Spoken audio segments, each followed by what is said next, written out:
Hello and welcome to another edition of another book review. This week I'll be reviewing Ernest Cline's sequel to Ready Player One, titled Ready Player Two, which came out earlier this week. I will be doing something a little bit different than my normal videos. I'll have a spoiler-free section, then I'll give warning, and I'll go into some light spoilers. I know a lot of people probably haven't gotten a chance to read this yet, so I didn't want to do two separate videos because I don't have that much really to say on the spoiler section, but I do want to go over that a little bit. I'll go briefly over the author's background, give a spoiler-free overview of the plot, talk about what I liked about it, what I didn't like about the book, who I'd recommend the book to, go into some light spoilers as I go into some deeper points, and then finish it off with what I'll be reading for next time. Ernest Cline is best known for being the writer of the book Ready Player One, which came out in 2011. He also wrote a book called Armada, which came out a few years later that had a similar vibe to it. Ready Player One was made into a movie directed by Steven Spielberg, I believe last year, either 2018 or 2019. And this book was a pretty hyped book, being a sequel to Ready Player One, which did quite well. Ready Player Two follows the same characters, follows Wade Watts. Shortly after the events of the first book, Wade, there's a new technology that comes into the world and that has kind of drastic consequences for both Wade and everyone else. And through a series of events, Wade is basically sent back on another quest, similar to the Halliday's Easter egg quest of the first book. And kind of that's the first 10-20% of the book. I'll go into deeper details in the spoiler section, but that is essentially the book for anyone who wants absolutely no spoilers. I like that. I think Ernest Cline, in the 9 years since he wrote the first book, has matured in some ways as a writer. For this book, there are fewer asides and fewer instances of Wade kind of explaining where his references came from. Sometimes you'll get that here and there.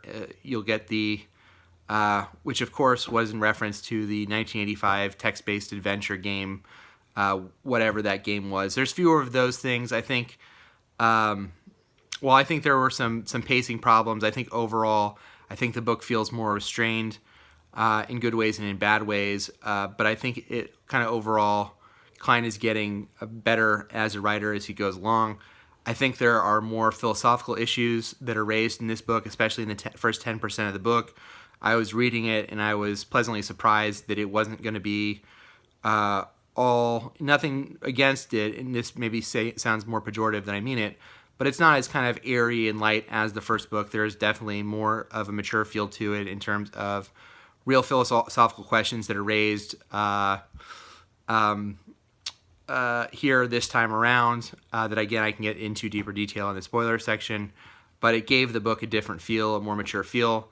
There's a little bit more character development this time of some of the side characters. Shinto specifically, who was one of the Gunters of the High Five team of Wade's, he gets a little bit more character development this time around. I wish there had been a little bit more with some of the other characters as well, but you definitely get a deeper dive into Shinto, which I appreciated and kind of made him feel unique and distinctive, which was good.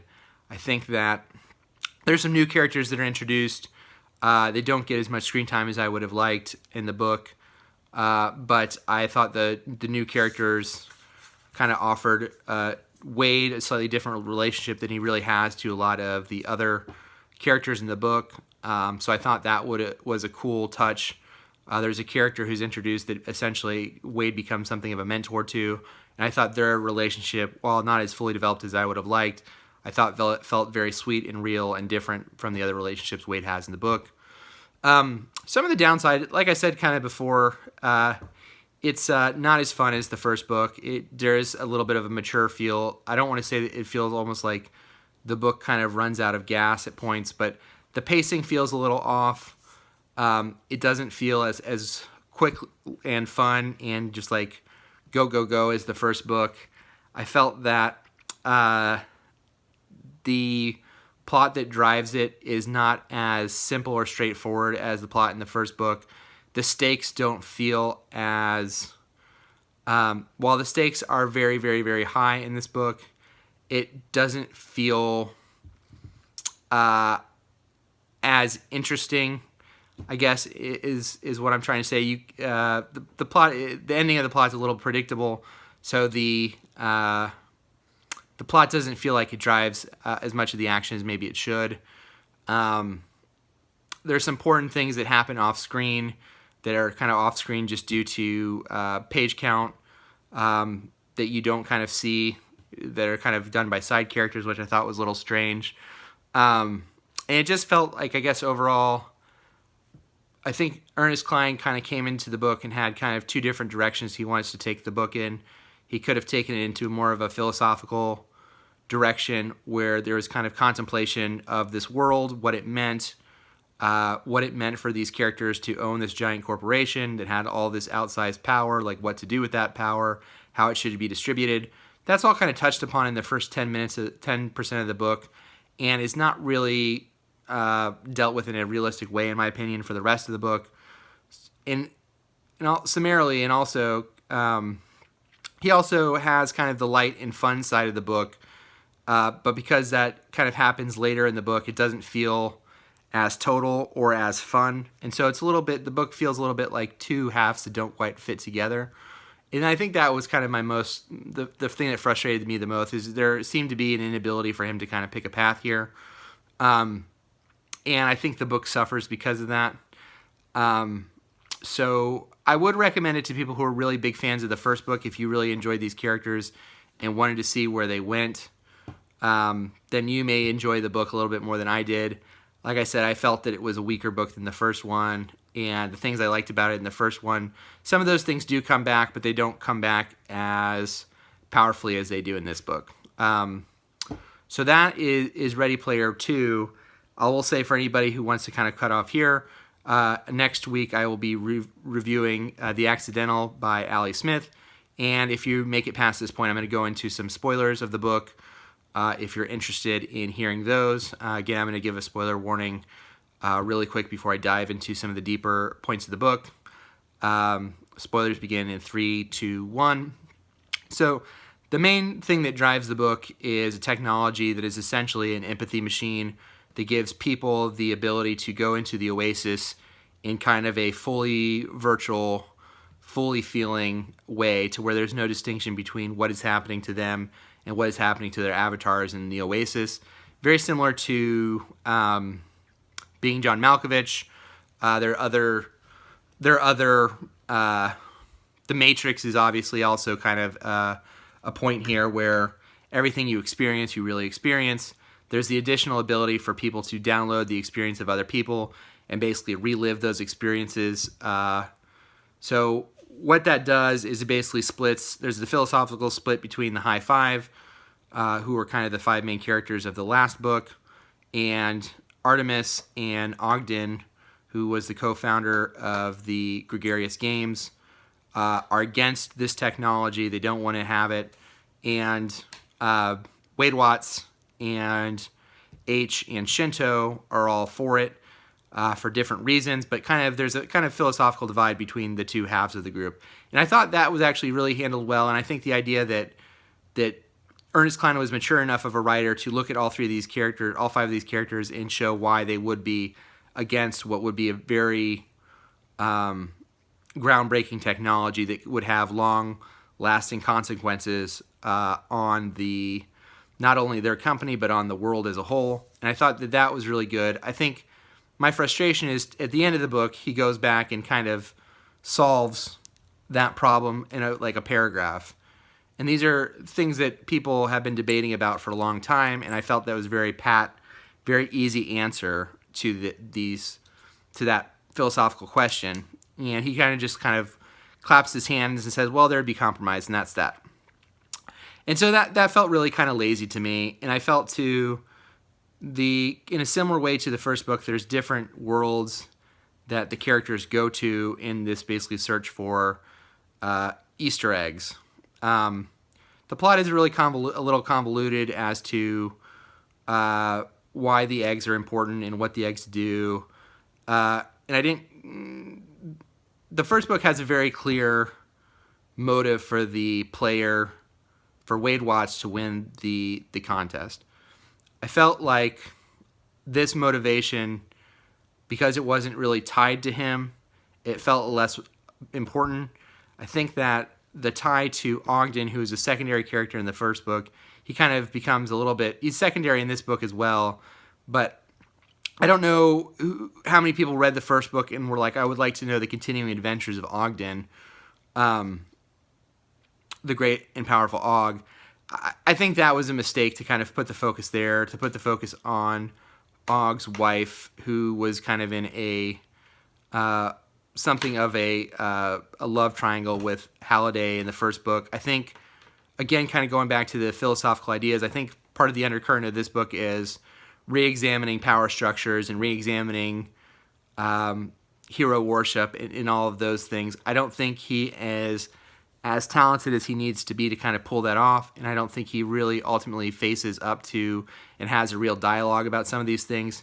There's a lot of germination of good ideas, but there's no real full examination and full viewpoint on some of these. Another one, the example that I give too, there was a lot of criticism after the first book, and especially the movie, about Ernest Cline being very kind of white male centric, and Wade Watts and Halliday and what they liked, and the kind of focus on the nerd culture of being those things. I think in some ways he tries to make up for it in this book. There's a whole visit to a world dedicated to the musician Prince, which felt, I don't want to say it felt tacked on, but it definitely, in my opinion, slowed the book down. It's a pretty significant portion of the book, and as much as I actually like Prince's music, I didn't really feel that added very much to it. The idea that H would also be a huge Prince fan and basically a world-class expert in all things Prince, in addition to being an expert in everything that Halliday did, even though Halliday apparently had no connection to Prince, because I don't think he's mentioned anything in the first book. Seemed like a bit much. Seemed really convenient. And also, there's a point where they go to Shermer, Illinois, which I think was actually probably my favorite part of the book, which is basically a world that's dedicated to John Hughes, the director and writer, and they actually interact with John Hughes, which was a pretty cool scene. There's a comment that H makes about it being very white and very upper class, and that's a critique that people have made about John Hughes movies for a long time, and if that's your criticism with it, that's valid. It's a valid criticism, but I think what bothered me was Ernest Cline has Artemis, who is another character, responds to H's suggestion that they go to the planet dedicated to coming to America, which is the Eddie Murphy movie of the same period. Artemis is like, yeah, that'd be dope. My frustration with that was just like, well, Ernest Cline, you're the writer of this book. If that really bothered you that much, you could have gone to that world and done that. You could have set the same plot in that universe if you had really wanted to do it. It just feels like kind of a lot of the things in this book, Ernest Cline wants to bake his cake and eat it too, where he kind of wants both things. He wants to have easy answers, but he wants to have heavy philosophical questions.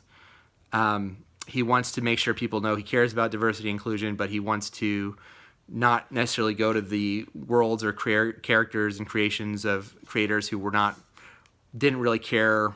That wasn't really their driving force. And so that was a little, I was taken aback by that, of just how blatantly thoughtless and lazy that felt to me when I was reading it. So those are basically my issues with Ready Player 2. The very end of the book, I guess, kind of going back to my criticism before, I think that there is an interesting book here overall. I just feel like there are parts of it that I like, but the whole doesn't really gel together.